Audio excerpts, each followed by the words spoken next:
So tonight, Disney Plus premiered the first two episodes of Obi Wan on the platform, and I did get a chance to watch them both. I'm literally just now finishing up the second episode. I wanted to watch it because even though I was, very concerned about the finale spoilers, which I had talked about in the video last week, I still wanted to see the show and see, and check it out and see if maybe, I was hoping it wouldn't become it wouldn't bore me and it would at least tell like a decent story. Even though I don't like what they do in the last episode, I still want to kind of see the show and see how it plays out, before making final judgment. Even though I wasn't exactly sure if I was going to see it or not, I want to check out the first two episodes today.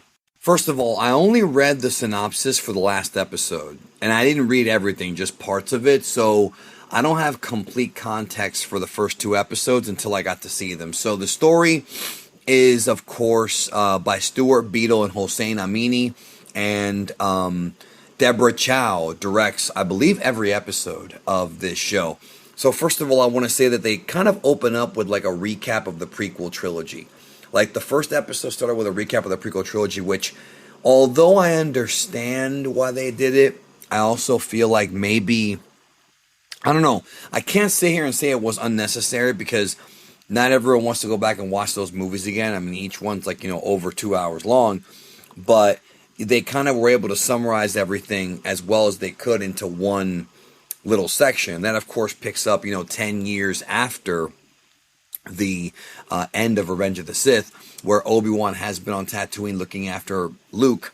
And the story kind of takes a different direction because it doesn't really focus much on Obi-Wan and Luke. It actually focuses a lot more on Obi-Wan and his relationship with Leia, which I had thought prior to, A New Hope, there was no relationship. This is going to cause some weird, well, it could cause some weird continuity issues, or maybe a lot of it's just in my own head. I thought that maybe Leia did not know who Obi-Wan was until Bail Organa had mentioned him to her. And then, of course, and she hid the escape plans in the droid, but maybe they knew that, maybe like she knew that Obi-Wan was on Tatooine, and that's who she sent the droid after, like, R2 or whatever, so that, that could kind of make a little bit more sense here.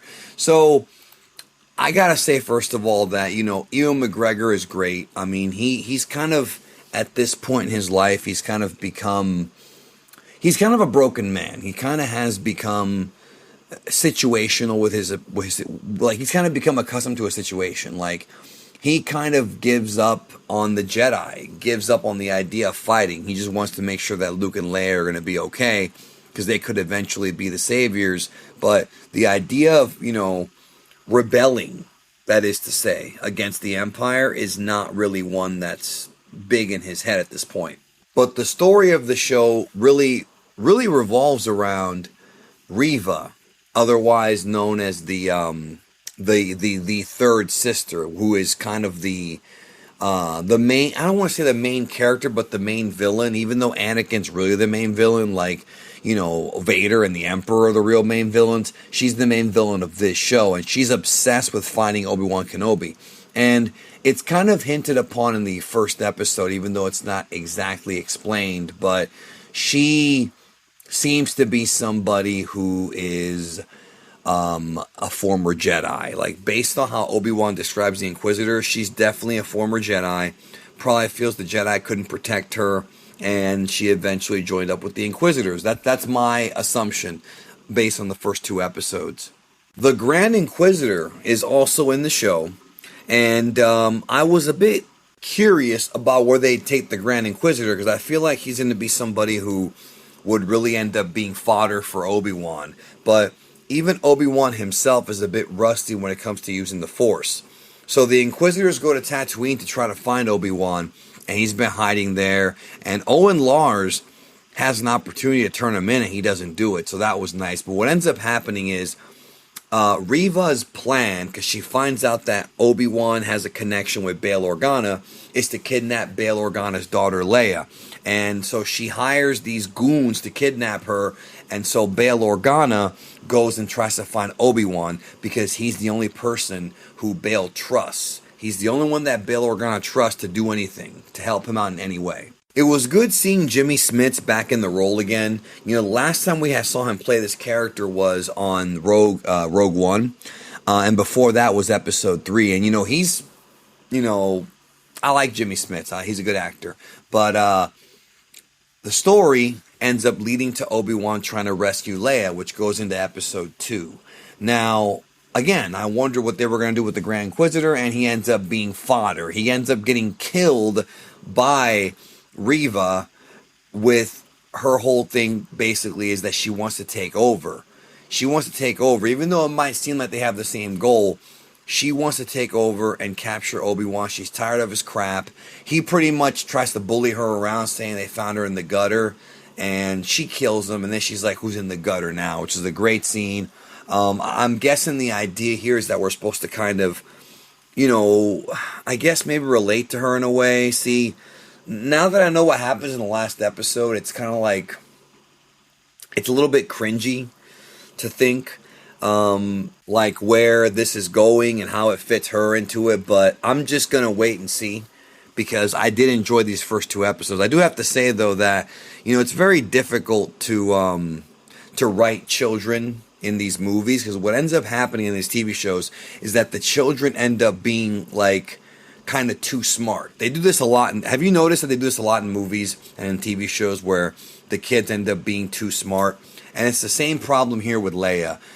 Even though I think the girl that plays Kid Leia is a pretty accomplished actress, as far as like she did a good job in this role, and she definitely does have that Carrie Fisher spirit, she kind of came off like a know-it-all, and part of that's probably because she's tapping into her force powers that she does not yet really understand, which is why she's able to have this crazy intuition, and we see it here in this first couple of episodes. We see it. One of the things they did here, and one of the things I do appreciate about these shows, is that it does create a sense of world building. We finally get to see Alderaan, what it looked like. We've only seen a very little snippet of what Alderaan looks like in the movies and in previous material. Here we actually get to see Alderaan, what it looks like, what's the architecture is, how they live on the planet, like, and that was appreciated, you know, and we get to see more about Tatooine as well. But none of that really matters anymore to me, because all these Star Wars aesthetics, even though I do love being in that world, none of it matters if the story's not good, okay? It really means a lot if the story is good, especially with something like Obi-Wan, because you're taking a legacy character and you are creating a story around that character that was not originally envisioned by George Lucas. In fact, the fact that Obi-Wan and Vader even have a meeting prior to their meeting in A New Hope bothers me, and I've done videos about this. I do not like the fact that they are going to have a fight or whatever when they really shouldn't have a fight, even though I know the fight's probably going to be cool and I know it'll probably be really fun to watch. I don't think it serves the story that well. I think it makes more sense to where the last time that Obi-Wan ever saw Anakin was him being on fire and just dying like in front of him. I don't want there to be another fight, but they have their reasons, and I'm sure that they probably combed through the original trilogy. It just goes against the line that Kenobi says, where he talks about, or not Kenobi, Vader, where he talks about how the last time they met, he was the learner and now is the master. You know, based on the way things have gone, the fact that this is 10 years after episode 3, about 8 or 9 years before episode 4, at this point, Vader should already be at the height of his power. He should be just a monster. Obi-Wan should not be able to beat him. And so it's implied that Vader's referring to the first fight, and he's like, well, I was a student. I lost that fight because of my insecurity or because of my inexperience. Whereas here, it should be like, you know, I don't know how they're going to have it make sense. I don't know how they're going to be able to. I mean, I guess the fight will maybe explain it. Maybe it will be okay.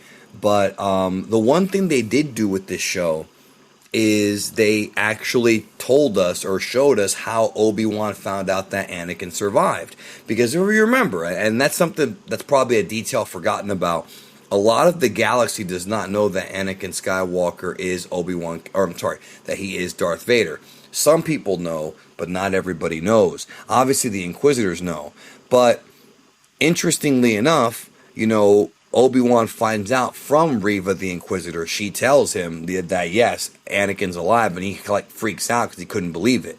And it makes sense. Like when he left Mustafar, it was assumed that Anakin would die. I mean, nobody can survive that, but Palpatine got him to the medical droids fast enough to repair him. You would think that would be the end of him, but they have all kinds of crazy technology, so there you go. One of the things that I am interested in, that I will admit I'm curious about, is how, and this is all because of how good of an actor Ewan is, I want to know how Obi-Wan's going to react to not only seeing Vader or seeing Anakin in the Vader suit for the first time, which I thought was, maybe like he saw a picture of it or something like that, like an image, on Tatooine, but they're going to obviously meet each other here.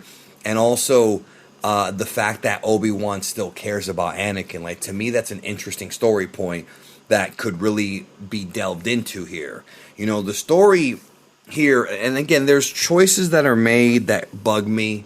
Like I mentioned, what was happening with Reva, and I feel like if you could make some edits here, the Obi-Wan show could actually wind up being good. But I'm going into this cautiously, somewhat optimistic. I'm not fully pessimistic, and I'm not fully optimistic. I'm somewhere in the middle.